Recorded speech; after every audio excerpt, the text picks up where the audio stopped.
नमस्कार साथियों, मैं हरीश कंडवाल मन की आप सभी का मन की कलम यूट्यूब चैनल पर हार्दिक स्वागत अभिनंदन करता हूं। साथियों, जैसा कि कल हमने चर्चा की थी जिला पंचायत क्षेत्र उमरोली पर, आप लोगों का काफ़ी प्यार मिला, आप लोगों का काफ़ी सहयोग मिला। उसके लिए मैं आप सभी का दिल से आभार प्रकट करता हूं।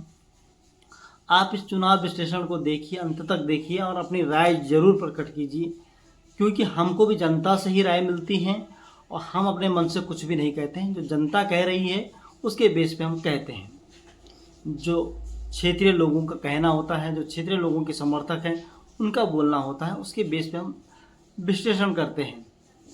तो कल का विश्लेषण आपको पसंद आया होगा, ऐसा हम उम्मीद करते हैं। आज का विश्लेषण फिर हम दोबारा करने जा रहे हैं। वह सीट है गुमालगांव सीट। गुमालगांव सीट जिसमें 3 न्याय पंचायतें हैं: मागथा न्याय पंचायत, बनचूरी न्याय पंचायत और बड्यूर न्याय पंचायत। मागथा न्याय पंचायत और बनचूरी न्याय पंचायत जो कि भाजपा का कैडर वोट माना जाता है, वहीं बड्यूर न्याय पंचायत में पहले कभी कांग्रेस का गढ़ माना जाता था, यानी कांडी कसैली जो था वहाँ कांग्रेसी वोटर ज़्यादा थे। बिथानी ये सब एरिया उनका था। धीरे धीरे परिवर्तन हुआ। अब कसैली कांडी में भी बराबर बराबर का खेल है। इस बार गुमालगांव जो जिला पंचायत सीट है उससे 4 प्रत्याशी मैदान में हैं और चारों दिग्गज हैं, जिसमें कि एक प्रत्याशी जो पहले नंबर की हैं, जिनको पहला चुनाव निशान मिला हुआ है, उसके आधार पर कह रहा हूँ। पहला चुनाव निशान जो मिला हुआ है वह है श्रीमती कविता डबराल जी, जो दमराला निवासी हैं और पूर्व जिला पंचायत सदस्य विनोद डबराल जी की पत्नी हैं। और विनोद डबराल जी का अपना व्यक्तित्व है, अपना कृतित्व है, तो इसलिए उन्होंने पिछले चुनाव में पिछली बार वहाँ से वो जिला पंचायत सदस्य रहे, यानी निवर्तमान जिला पंचायत सदस्य हैं। और इस बार कांग्रेस से समर्थित उम्मीदवार उनकी पत्नी कविता डबराल जी हैं। यानी कि व्यक्तिगत संबंधों की बात की जाए तो विनोद डबराल जी के व्यक्तित्व संबंध काफ़ी अच्छे हैं, और जो निवर्तमान जिला पंचायत सदस्य हो, ग्राम प्रधान हो या कोई भी पद पे हो, उससे लोगों की कहीं ना कहीं थोड़ी बहुत नाराज़गी भी रहती है। यह स्वाभाविक है, क्योंकि राजनीति में हर किसी को खुश भी नहीं किया जाता है और हर किसी को नाराज़ भी नहीं रखा जा सकता है। तो इसलिए थोड़ा डबराल जी की जो उनके निवर्तमान होने के कारण कई जगह उनको थोड़ा सा नुकसान हो रहा है, लेकिन उनका जो अपने निजी मत हैं वह काफ़ी अच्छे हैं, इसलिए वह मैदान में भी डटे हुए हैं। उनको जो चुनाव निशान मिला हुआ है, उनकी पत्नी को यानी कविता डबराल जी को जो चुनाव निशान मिला है वह है उगता हुआ सूरज। और यमकेश्वर का जो पूर्वी क्षेत्र है वह भी यही क्षेत्र है। गुमालगांव सीट भी पूर्वी क्षेत्र का ही एक भाग है। वहीं जो यमकेश्वर जो नक्शा की बात करें तो पश्चिमी क्षेत्र जो है वह उमरोली क्षेत्र है और उत्तरी क्षेत्र जो है वह भादसी। तो पूर्वी क्षेत्र के में जो उगता हुआ सूरज कविता डबराल जी को मिला है, तो उगता हुआ सूरज का प्रभाव और आशीर्वाद उनको कितना मिलता है, जनता कितना समर्थन करेगी, यह देखने वाली बात होगी। उनकी पकड़ काफ़ी अच्छी मानी जाती है और ज़्यादातर उनकी जो है अपनी बड्यूर न्याय पंचायत और दूसरी तरफ शहर में जिसमें डांगी, सरवाल रोड, पजय गांव, सर, बनचूरी, रिखेड़ा बड़े बड़े गांव हैं जहां से मतदाता वोट देते हैं। वहीं मागथा न्याय पंचायत में पिलखेड़ी, गुमालगांव, पाट, तिमली, बूंगा, मागथा ये सब बड़े बड़े गांव हैं, तो इधर से भी उनको समर्थन है और अपना गांव उनका दमराला है ही। दूसरा बिथानी उनके पास है, नज़दीक में है। सीला है, कांडी है, कसैली है, बड्यून है, बोरगांव है, तमाम बड़े बड़े गांव हैं और इनमें कुछ भाजपा समर्थित हैं तो कुछ कांग्रेस समर्थित हैं और कुछ निजी मत जो डबराल जी का अपना व्यक्तित्व है उनके हैं। अभी चुनाव बढ़ रहा है, आगे क्या कुछ होता है। अभी तक के जो समीकरण हैं यहाँ त्रिकोणीय बने हुए हैं और त्रिकोणीय में जहाँ तक लग रहा है थोड़ा सा तो बढ़त डबराल जी लेके चल रहे हैं। हालांकि अभी दूसरा जो प्रत्याशी हैं श्रीमती पल्लवी लखेड़ा जी, पूर्व प्रधान रिखेड़ा, और वह वर्तमान में भाजपा समर्थित उम्मीदवार हैं। भाजपा ने उनको समर्थन दिया है और वह विधायक जी की भी काफ़ी करीबी मानी जाती हैं। भाजपा समर्थित उम्मीदवार होने से उनको फ़ायदा भी है, लेकिन दूसरी तरफ कुछ लोगों में नाराज़गी है। नाराज़गी की वजह मैंने जैसे बताया कि जो वर्तमान में कोई भी पद पर होता है उससे नाराज़गी रहती है लोगों की, और ऐसे ही वो एज ए प्रधान रही हैं या विधायक जी जिनका समर्थन है उनको, तो विधायक जी से भी जो लोगों की छोटी मोटी जो नाराज़गी है वो देखने को मिल रही है। खैर, ये नाराज़गी और जो समर्थन है ये चलता रहता है, राजनीति का एक पार्ट है, एक हिस्सा है, लेकिन भाजपा कैडर का वोट उन्हें अवश्य मिलेगा। भाजपा संगठन उनके लिए पूरी तरह चुनाव मैदान में उतरेगा, क्योंकि भाजपा के लिए यह चुनाव बहुत महत्वपूर्ण है, सेमीफाइनल है, क्योंकि उनको 2027 में इन्हीं लोगों के साथ मैदान में उतरना है, इन्हीं लोगों के साथ आगे बढ़ना है। इसीलिए भाजपा संगठन पूरी तरह से अपने कैडर वोट को भाजपा के समर्थन में डलवाने का प्रयास करेगा और यह प्रयास लोकतंत्र का एक हिस्सा है।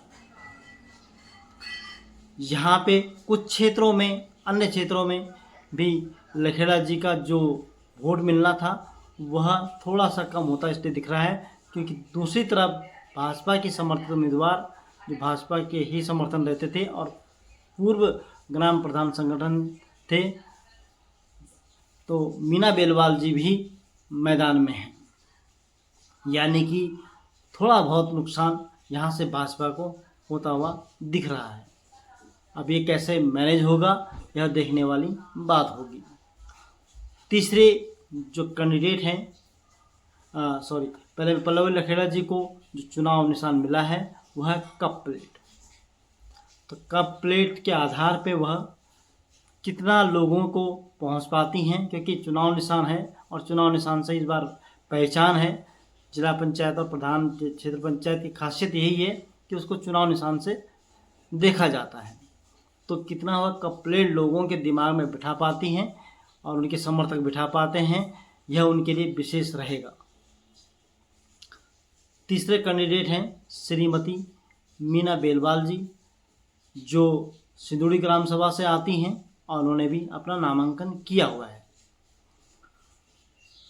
भाजपा समर्थित थे लेकिन मैदान में हैं और इस बार उनके कारण पूरा मामला त्रिकोणीय बना हुआ है, क्योंकि वह जो है मागथा न्याय पंचायत से आती हैं। मागथा न्याय पंचायत जो है हमेशा भाजपा का अप रहा है, यानी भाजपा यहाँ से हमेशा बढ़त लेके चली है और यहीं से मीना बेलवाल जी मैदान में हैं।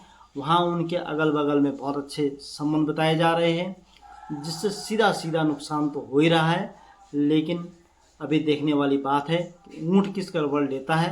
24-25 के बाद रुझान किस तरफ जाते हैं, लेकिन उनके आने से मैदान ज़्यादा रोचक हो गया है और इसका फ़ायदा कहीं जो है लखेड़ा जी को मिल रहा है तो थोड़ा फ़ायदा डबराल जी को मिल रहा है। डबराल जी को फ़ायदा इसलिए मिल रहा है कि वहाँ इनकी मजबूती कम थी तो यहाँ वोटर बढ़ जाएगा, इसलिए उनको थोड़ा फ़ायदा होता हुआ दिखाई दे रहा है।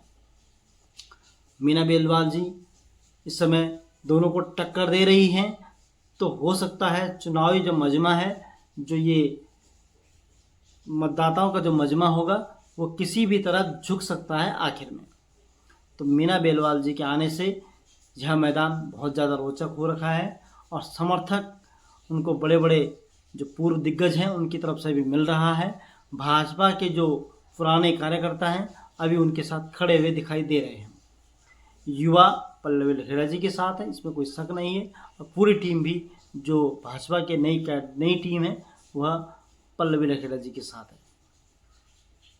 तो इस समय देखने वाली बात है कि वह किस तरह से लोगों तक अपना चुनाव निशान कलम दवात पहुंचा पाती हैं, कलम दवात से वह किस तरह से अपनी छाप छोड़ पाती हैं, यह देखने वाली बात है। प्रयास चल रहा है, चुनाव अब आगे धीरे धीरे बढ़ रहा है, रोचक होता जा रहा है। चौथे जो प्रत्याशी हैं वह हैं श्रीमती संतोष भट्ट जी। ये बूंगा ग्राम सभा की हैं और श्री वाचस्पति भट्ट जी की वाइफ हैं, यूकेडी समर्थित उम्मीदवार हैं। उनका भी अपना प्रयास है और उनका चुनाव निशान कुल्हाड़ी है। तो कुल्हाड़ी से किस तरह से वह अपना चुनाव प्रचार को आगे बढ़ाती हैं, लोगों के दिलो दिमाग में कुल्हाड़ी को कितना बैठा पाती हैं, इससे उनका चुनाव निशान और उनका समर्थन बढ़ पाएगा। मैदान में वह उतनी मजबूती से आगे बढ़ पाएंगी। तो अभी वह भी अपनी तरह से प्रयास कर रही हैं और यह सीट काफ़ी रोचक बनी हुई है। सबकी निगाहें इस पे हैं, दूसरी तौर पे इस पे निगाहें बनी हुई हैं। अभी तीसरी जो जिला पंचायत सीट है भादसी है, और भादसी पे हम कल चर्चा करेंगे। यहाँ 2 ही कैंडिडेट है तो दोनों में सीधा मुकाबला है। वहाँ तीसरे का नहीं होने से दोनों में सीधा मुकाबला है और दोनों जहाँ एक भाजपा समर्थित उम्मीदवार हैं, दूसरे निर्दलीय हैं। तो अब किसको लोग चुनेंगे इस पर हम कल बात करेंगे। आज हमने ये समीक्षा की है, विश्लेषण किया है, जो लोगों का कहना था उसके आधार पे किया है। आप भी अपनी बात कमेंट्स के माध्यम से ज़रूर बताइएगा। आप वीडियो को पूरा देखिएगा अंत तक। और अगर आपने चैनल को सब्सक्राइब नहीं किया है तो आप ज़रूर कीजिएगा। इस तरह की जानकारियाँ, इस तरह की बातें हम करते रहेंगे। ये अभी चुनाव चल रहे हैं क्षेत्र के, तो थोड़ा सा हमें लगा कि इस पर भी चर्चा की जानी चाहिए। विशेषतः हम जो है संस्कृति पे, लोक जीवन पे बातें करते हैं, उनके आधार पर वीडियो बनाते हैं। पिछले वीडियो हमारे सारे उसी पर हैं। तो फिर मिलते हैं कल एक नई जानकारी के साथ। भादसी जिला पंचायत पे क्या कुछ हो रहा है, वहाँ के लोगों से हम रुझान लेंगे, फिर आप तक हम उन रुझानों का पहुँचाने का प्रयास करेंगे। तब तक के लिए आप सभी का आभार, धन्यवाद।